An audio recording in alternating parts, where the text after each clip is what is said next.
Wow! Please, do it again.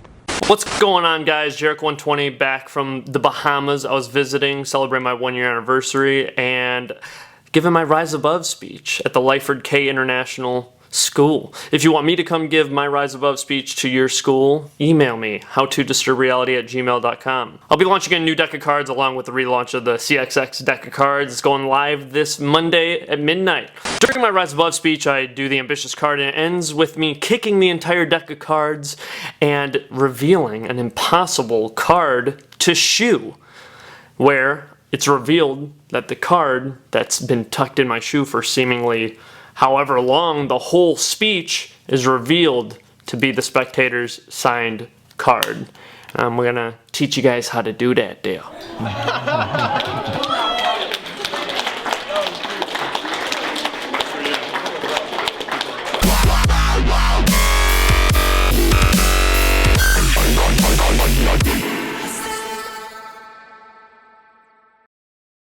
So I get asked about, stage magic routines and things you can do, and I do this during the Rise Above speech because it gives a souvenir card. Souvenir cards are always good, and it's showmanshipy, and it's still a card trick, but it ends with the cards being kicked and fluttered and flown everywhere. It's a great display with a slow reveal of a folded up card impossibly in my shoe after I kick it off to reveal it to be the spectator's signed card.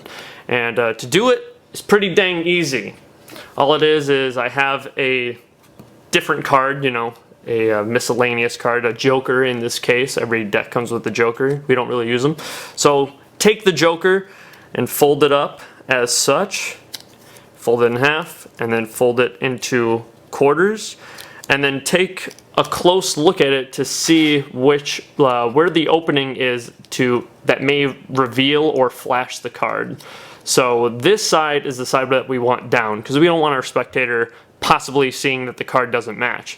If we have the card this direction, it doesn't matter, they will not see, it's just an empty card.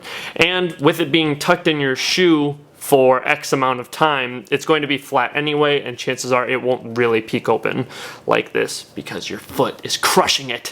So the way to go about this, it's pretty easy, is the card is just taped to your shoe.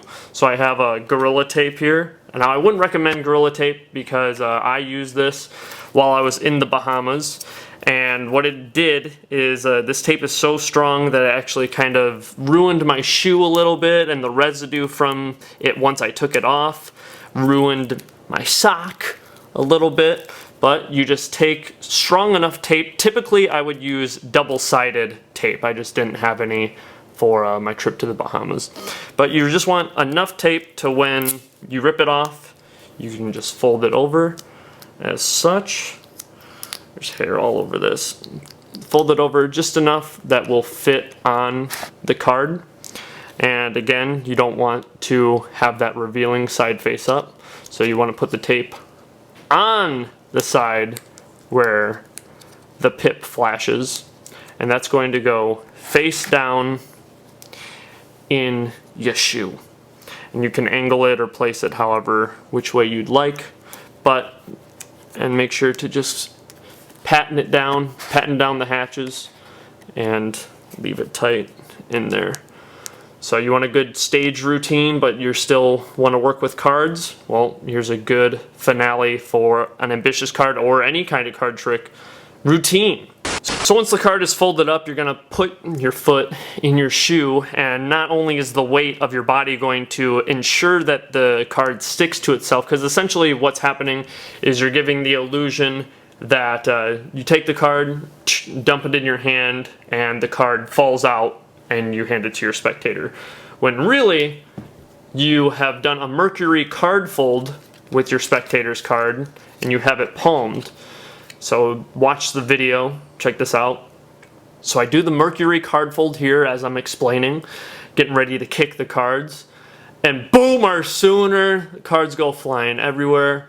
And all in the meanwhile, I have their card tucked away because I did a little wrist kill, peel away palm, and now I have it finger palmed in my left hand kicking off my shoe to allow the spectator to see, oh my god, there's an impossible card folded up.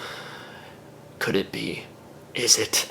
And when I pick the shoe up and I turn my hand over to catch the card staying stuck in the shoe. But it's unbeknownst to them, and then I put my shoe in my armpit like you'd put a football. So the shoe remains face down, and you allow them, or you allow yourself to slowly reveal the card, and then you just cheat the soles of the shoe to your spectators so they don't see it. So when you put the card back on, it's totally unbeknownst to them, but that same indifferent card is still tucked in the shoe the whole time. It's a very simple thing. It's a memorable thing because the cards go flying everywhere. It allows people to take the cards. I've had people see this speech and then they'll take the cards and they'll come up to me after my speech and they'll have me sign a bunch of the cards for them to take home and keep. It'll make you look like a true superstar. That is the impossible card to shoe. Try it out. It's awesome. Now that you know how it works, just kind of look over the footage that I showed in the beginning so you can get a good understanding of the timing. And I have the card palmed and I'm pulling my pants up, to show my shoe, but it also gives me a good reason to hide my hands more. So it's just kind of pulling the pant legs up to kick off my shoe. And that's to both bring attention to the shoe and away from my hands. So then when I pick the shoe up, I just dump it over, and unbeknownst to them, we have this finger palm. Boom. It's just a move like that. You don't want to reveal this before it comes. You want to turn over, blocking your hand, and then you bring this over into your armpit as such, your left armpit, I'd recommend. And just hold it there like you would a football, and then reveal their signed card. I'm Jarek120, and again, we got a Kickstarter launching this Monday, and so look out for that. Be inspired to learn, aspire to disturb. Bring me to your school for the Rise Above speech by emailing me, howtodisturb@gmail.com, and always rise above. Bend the card in half, bringing one end to the other. Just like that. Fold the card up into quarters right there. And now the effect's pretty much done. And the rest is just dramatic. Kick the whole deck. Cards go